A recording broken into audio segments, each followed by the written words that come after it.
इन दिनों सावरकर को लेकर एक बड़ा विवाद चल रहा है। बात पुणे की एक अदालत में मानहानि के एक बड़े मुकदमे से जुड़ी हुई है।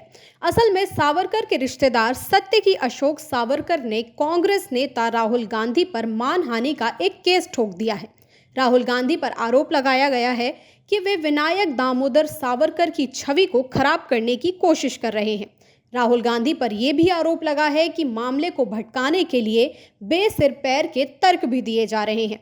सत्यकी ने अपने हलफनामे में लिखा है कि राहुल गांधी जानबूझकर स्वतंत्रता संग्राम में सावरकर के योगदान को छोटा दिखाने की कोशिश कर रहे हैं। उनके दावे निराधार हैं। जबकि राहुल गांधी ने कोर्ट में अर्जी दी है कि इस केस को समरी ट्रायल से समन ट्रायल में बदल दिया जाए, ताकि वो सावरकर से जुड़े सबूत और ऐतिहासिक तथ्य पेश कर सकें। सत्यकी अशोक सावरकर और उनके वकील इस अर्जी के खिलाफ हैं।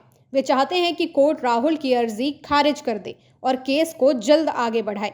दरअसल ये मामला मार्च 2023 में शुरू हुआ था। राहुल गांधी लंदन में एक भाषण दे रहे थे। इस भाषण में उन्होंने सावरकर के बारे में कुछ चौंकाने वाली बातें कह दी। राहुल गांधी ने सावरकर के किसी कथित आलेख का जिक्र किया था। उन्होंने लेख के हवाले से कहा था कि सावरकर ने अपने एक आलेख में कुछ लोगों के साथ मिलकर एक किसी मुस्लिम व्यक्ति पर हमले की बात स्वीकारी थी। राहुल गांधी का यह भी कहना था कि सावरकर ने उस आलेख में इस घटना को सुखद यानी कि खुशी देने वाला माना गया था। राहुल गांधी के इस बयान ने भारत में हंगामा मचा दिया था। सावरकर को अपना आदर्श मानने वाले आरएसएस और बीजेपी ने इसे उनकी छवि पर हमला बताया। वहीं सत्यकी सावरकर ने इसे झूठ करार देते हुए राहुल गांधी के खिलाफ मानहानि का मुकदमा दायर कर दिया।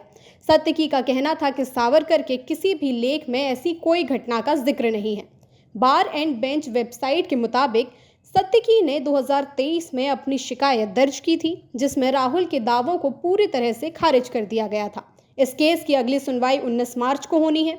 अगर राहुल गांधी की अर्जी कोर्ट ने मंजूर कर ली तो सावरकर से जुड़े ऐतिहासिक तथ्यों की छानबीन शुरू हो सकती है।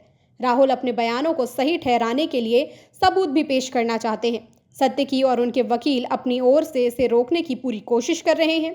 सत्यकी का कहना है कि राहुल का हर तर्क सिर्फ मुकदमे को लंबा खींचने की कोशिश है। सावरकर के वकील ने कोर्ट से गुहार लगाई है कि राहुल की अर्जी खारिज हो और केस जल्द खत्म कर दिया जाए। अगर कोर्ट ने सबूतों की मांग को मंजूरी दे दी तो यह मामला और भी उलझ सकता है। इन दिनों अरुण शौरी की किताब द न्यू आइकन की वजह से सावरकर पर चर्चा पहले से ही गर्म है। अरुण शौरी ने सावरकर के जीवन के कई रहस्यों को उजागर करने का दावा किया है।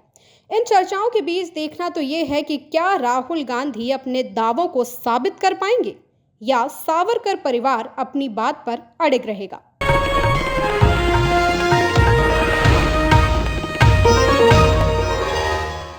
Copyright disclaimer under Section 107 of the Copyright Act 1976. Allowance is made for fair use for purposes such as criticism, comment, news reporting, scholarship, and research.